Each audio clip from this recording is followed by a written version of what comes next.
Si tu étais Zénon, comment réagirais-tu si tout le travail de ta vie était détruit par les forces de la nature? Quelle serait la bonne réaction? Serais-tu en colère? Triste? Aurais-tu l'impression d'avoir été trahi par la vie? Pour la plupart d'entre nous, ces réactions seraient normales.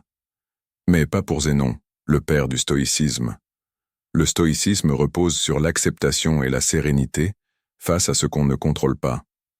Après avoir lu les œuvres de Socrate et d'autres grands philosophes, Zénon a fondé et enseigné le stoïcisme.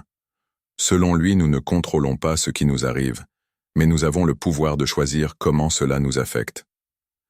Plutôt que de pleurer sur des événements passés, Zénon a choisi de garder son calme et sa neutralité, même face à l'adversité. Aujourd'hui, beaucoup voient les stoïciens comme des personnes indestructibles, insensibles aux émotions extrêmes comme la rage ou l'anxiété. Mais à l'origine, le stoïcisme était bien plus que cela. Une façon de comprendre et d'interpréter le monde, un véritable mode de vie qui perdure depuis des siècles. Le stoïcisme nous apprend à transformer nos émotions négatives en leçons positives, nous offrant une perspective unique sur la vie. Et cette philosophie, qui s'appliquait il y a des milliers d'années, reste tout aussi pertinente aujourd'hui. Le stoïcisme, une philosophie pour tous. Les stoïciens enseignaient publiquement leur philosophie, convaincus qu'elle pouvait bénéficier à tous, peu importe leur statut social. Ainsi, aussi bien les esclaves que les empereurs pouvaient devenir stoïciens. Parmi les plus célèbres, on trouve Épictète, un ancien esclave, Sénèque, un homme d'État, et Marc Aurèle, un empereur romain. Les premiers stoïciens prônaient l'égalité et l'unité, inventant même le mot cosmopolite, signifiant citoyen du monde. À une époque où les femmes étaient exclues de la philosophie, les stoïciens, comme Musonius Rufus, défendaient leur droit à philosophe, affirmant que les femmes, tout autant que les hommes, aspiraient à la vertu. Pourquoi adopter le stoïcisme? Dans un monde rempli d'imprévus, nos émotions peuvent souvent nous submerger. Pourtant, ce n'est pas tant les événements négatifs qui nous rendent tristes, mais leur caractère inattendu. Par exemple, on ne pleure pas parce qu'il pleut, mais parce qu'on s'est fait surprendre sans parapluie. Le stoïcisme nous enseigne à nous attendre à l'imprévisible. En visualisant le pire scénario possible, on apprend à l'accepter et à garder notre calme. Un exercice stoïcien appelé inconfort volontaire consiste à se mettre dans des situations inconfortables, comme dormir par terre ou prendre des douches froides.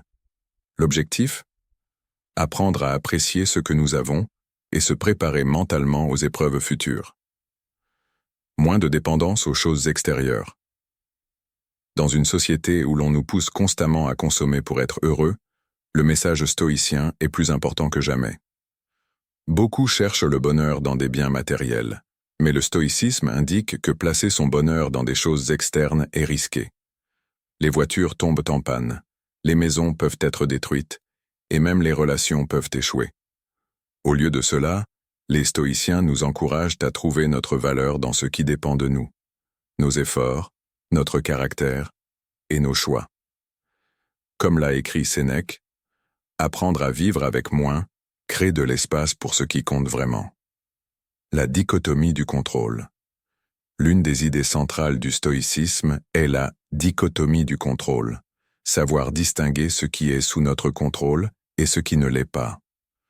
Nous ne pouvons pas contrôler les événements extérieurs, mais nous pouvons contrôler notre réaction face à eux. Comme Épictète l'a dit, la tâche principale de la vie est de distinguer clairement ce qui dépend de nous de ce qui ne dépend pas de nous. Cette perspective nous aide à rester serein face à l'échec ou au rejet. Par exemple, un employé qui n'obtient pas une promotion pourrait se décourager. Mais s'il se concentre sur la qualité de son travail, il peut continuer à avancer avec un état d'esprit positif, voir le rejet non pas comme un échec mais comme un simple retard. Les 4 vertus stoïciennes. Le stoïcisme repose sur 4 vertus principales. La sagesse, distinguer ce qui est en notre pouvoir de ce qui ne l'est pas. Le courage, persister face aux difficultés. La tempérance, se contenter de l'essentiel. La justice, faire le bien pour les autres, car nous sommes tous liés. Une philosophie intemporelle. Le stoïcisme ne se limite pas à l'Antiquité.